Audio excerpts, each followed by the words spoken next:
morning, everyone. Oh, that's loud. Okay, so I'm going to be talking about careers in the private sector. There we go. Okay, perfect. I'll start off with just some opening notes. So first off, I guess unlike first speaker, I'm not a recruiter. I'm not in the HR space per se. So all of the information I'll be sharing is based on my personal experience. It might work for some people, it might not work for others, but still I think it'll be very useful for the most part. So I hope that as you kind of talk about it, you learn and you take something. The other thing I tried to do was to pull together tangible pieces of information. So all sort of on different styles that you will hear today are all going to be useful. But one thing I think will be very helpful, and the slides are available, I think, for everybody that has them, for everyone to take if you do want them. But one thing I think is very helpful is going to be you seeing tangible things to use as you go along with it. So to start off, so my name is Gboyega, for those who don't know. I've been working in Canada professionally since about 2017. I got my first job out of school, but in the workforce, I've been working for over a decade, maybe almost 13 years right now, actually. It's from Nigeria. And since I moved to Canada, I've been in private sector primarily, but I've worked with multiple numbers of companies, so I won't be going too deep into kind of how to tread your career if you think maybe from moving from one to the other is kind of good. Once again, different things work for different people. I've had the opportunity to work with probably about 5 companies so far. It's worked for me, but still, we'll be going through just different things that I follow, that I think are very helpful for you to go through. So we've heard things about education, about kind of going to school. That, of course, is very key if you want to work in a professional job in the private sector. But one of the things I wanted to start off with was talking about your resume. Now, your resume, in some sense, is the first introduction. And I'm seeing that that is very small now. Hopefully, everyone can see. But your resume is your first introduction to the company, for the most part. Unless you kind of meet someone, an HR professional, and you kind of make that connection initially. We talked about networking. Other than that, for the most part, I would say 90% of the time, maybe 80, 85, your resume is basically a replica of you to an HR professional that's going to be reading as you have applied for a job. So making sure you're putting your best foot forward is usually a very good thing. So a couple of things that I think or should be on your resume. A few of them have been mentioned already by our recruiting professional or HR professional here. You want to ensure that your resume has your job history. So your position, the company, the time you've worked there, but all of those are, elementary. You need to include those. But in being able to transform and give the story about yourself and why you are a good fit, you need to be able to talk about what you do, the experience you have, and if you have achievements, please include them. And I included an additional note there. Make sure they are measurable. Use measurable amounts. If there are places where you maybe in your career helped reduce maybe waste or increase sales by so on and so forth. Don't just say, hey, I increased sales in my time in this department. Use measurable amounts. I increased sales by 80% due to this and that I did in my career at my time at this place. Other pieces of things, of course, you want to make sure on your resume, your education, any certifications you have. If you are a professional whose line of work sort of license certifications, you want to include those. They're not the end all be all per se, but it's important to have them if you have them there. Skills, if you've upskilled yourself, if you have skills. I'm more tech focused, so apologies if most of the examples I will be using are more technology wise, but you're a programmer, you have these different languages that you are adept with or in, make sure you're including them. Contact information, seems very basic, seems elementary, but I've seen situations where they're missing, so make sure you have that there. And then talking about tangible stuff, with regards to resumes, these are some websites that you can go to that will help you sort of be able to put together your resume. There are templates you can find online, but there are also, artificial intelligence has its plus and minuses, but there are areas where it's very helpful with being able to transform. You have the thing in your head about how you want to say, I've done this and I've done that, but you might not be able to put it together properly in a way that your resume will be able to try and pass the message. And then you hear of ATSs. I'm trying to remember what the ATS means, but basically software that is used to read resumes as you're applying for jobs. So being able to ensure that your resume is in the right format and in the right way that will get you, once again, to the front of the line from the hundreds, literally hundreds of people that are applying to the same position that you are, in the private sector, you want to make sure that you're making the best out of it. The last one there is for cover letters. For those who have been applying for the most part, you know that cover letters are sometimes something that's asked. That's a website that's helpful, and we'll be able to help with that. But once again, the slides can be shared afterwards, so if you ever take a picture, good. If not, don't worry, they will be available. Moving on to applying for jobs. Now, there are many ways that, for me, have been helpful. There are things that I've kind of used across my career. One of them would be job boards. So Indeed, they're very popular. You have your Indeed, you have your Monster, you have probably a bunch that I've not mentioned there. With Indeed, I added something there because it's one thing to go look for a job, but you also know, for those who probably don't know, that it's possible for recruiters to also look for you. So if you use Indeed right now but you don't have a profile, please go on and create a profile, because in doing that, you're uploading your profile, your experience, more about you, but you're also giving, you get an opportunity to talk about kind of jobs you're looking for, so certain keywords, because recruiters are on Indeed looking for people. They actually have the ability from their end to look for candidates. So you could have people reaching out to you, have emails that come in where Indeed is saying, hey, this job might be a good match for you. Or in some cases, hey, this recruiter is looking to connect with you with regards to this position. So make sure you do that with Indeed. Our first speaker talked about GOC Job Bank. It has public sector jobs, but also the private ones as well. So make sure you're using that. And then for those who are looking for remote work, once again, a little bit tech focused, and most of I've been working remotely really for the last, even before COVID. It was a bit of a mix, but all in all, I wasn't going to the office every day. But if you're looking for remote work now, even though we're moving back into the hybrid phase or fully in the office, these are some websites: FlexJob, Working Nomad. Look them up if you're interested in remote jobs. They're not just tech. You can have a mixture of them that will be available to you. LinkedIn is another one. It's very powerful for me. I'll get back to it because I have a couple of slides dedicated especially to LinkedIn, because I think it's very, very helpful for those who have it and probably don't know how to use it very well, or those who don't have it at all. Direct application through company websites. Make sure that that's something you're doing. If you have the intent to work at a certain company, you can go directly to their website and apply. You can look up their careers board and apply there. It's something that's very helpful. Sometimes you don't see jobs on job boards for certain companies. I don't know why they do that, but sometimes you just do. So ensuring you're also checking, if you have a particular company or set of companies in mind, go to their website, check their career board, and you might find something that you're looking for. And then the last thing, not the last thing, hiring agencies. That's also another one. So whether you're looking for full-time or part-time or contract or whatever it is, they are very helpful. These are some that currently exist. So once again, giving you tangible resources. Some of them are in Ottawa. The other ones are also just within Canada. Look them up, look on their boards. You can also connect with recruiters there where you're giving them a profile and you're saying, this is my profile, I'm looking for these kind of jobs, and they do the work for you. They go look for jobs that fit exactly what you're looking for, because they get a cut, so they know that they need to work hard for you. So they connect you with companies, they connect you with certain roles, and possibly could help you get a job. And the last thing I wanted to talk about with regards to applying for a job is expand your reach. Do not limit yourself to just your city. You don't have to get a job only in Ottawa. Don't limit yourself to just the province. Depending on, once again, we're talking about working in the private sector, so I think I can kind of lean on that. You don't have to work in Ontario alone.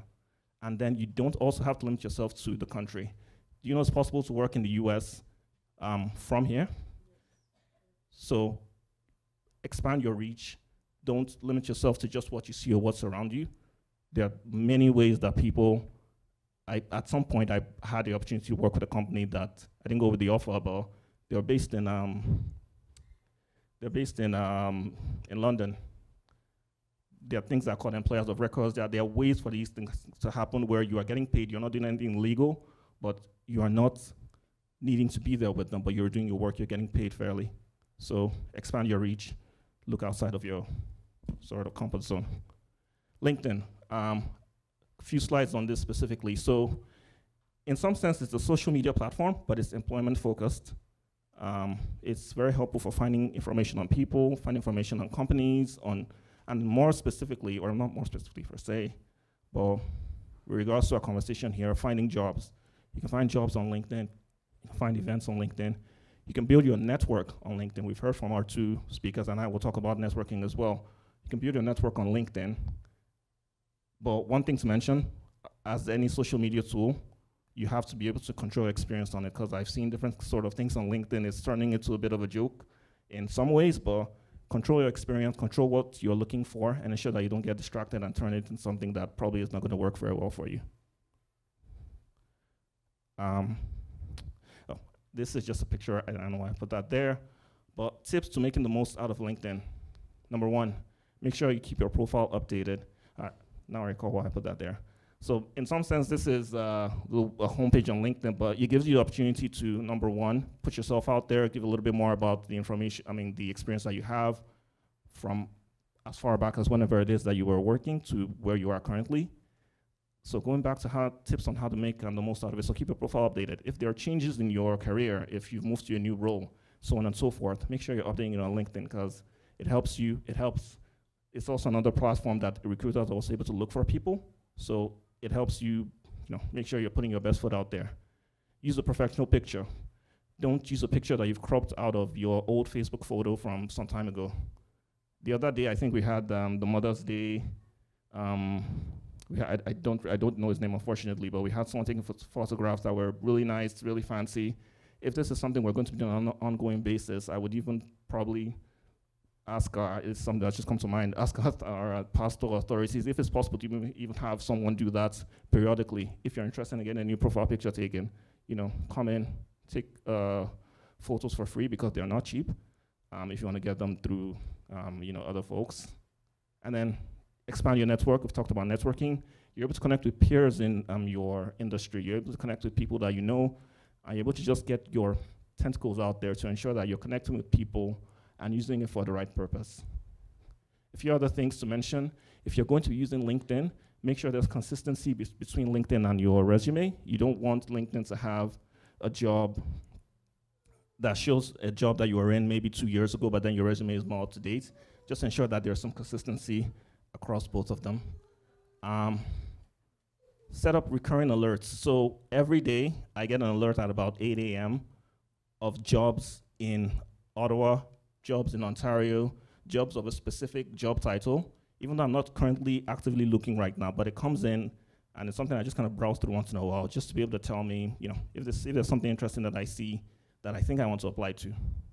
I talked about working in multiple places. It's just kind of the way it's worked out for me. But set up alerts. You are able to set up on LinkedIn, I'm looking for this particular type of job within this particular area, and it'll send you alerts every day. Every day, all around the world, depending on what it is that you're looking at. So set up alerts. It's very helpful if you don't use LinkedIn, get on LinkedIn if possible. And if you do use LinkedIn and you don't have that, set up alerts. Just make sure I'm good with time. And then if possible, this is not mandatory. LinkedIn is free to use and you can get a lot out of it, but if possible, upgrade to LinkedIn Premium. Because what it does is it gives you access to a few additional features. There's one called LinkedIn Learning. LinkedIn Learning gives you access to a repository of, I want to say, thousands of videos that talk about and touch on everything. Everything from learning how to code in C# to preparing for an interview to doing something as an HR professional, and it's all free with LinkedIn Premium.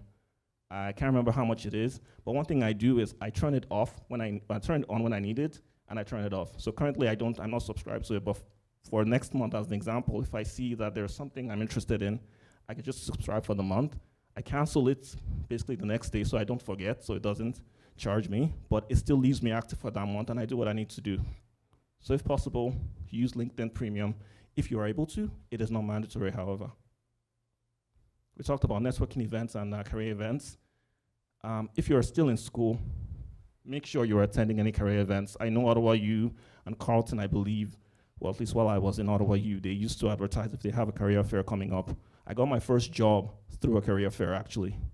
I went there, so because I mentioned I got my first job while I was in school, was through a career fair. I went there, met with a particular company that I had my eye on. I'd done my research on all the companies that were going to be at the fair. I knew a few that I was going to go to specifically, so I wasn't just kind of walking around. I was targeted. I knew kind of what I needed to do, so do your research, of course. But yeah, I got my first job through a career fair. I got my first job before I finished school, really. But I started basically. I gave myself about a month or two, I mean, a week or two in between after finishing, and then I started. So it's possible while you're in school to do that. So make sure you're attending your career fairs if you do that. And even as a professional, same thing. Same thing in the sense that there are fairs that are happening, there are things that are happening. I think that's what the next thing is going to bring. A few resources talking about that. There are things that happen both in Ottawa, in Ontario, and in Canada as well. You just have to be able to look and find them.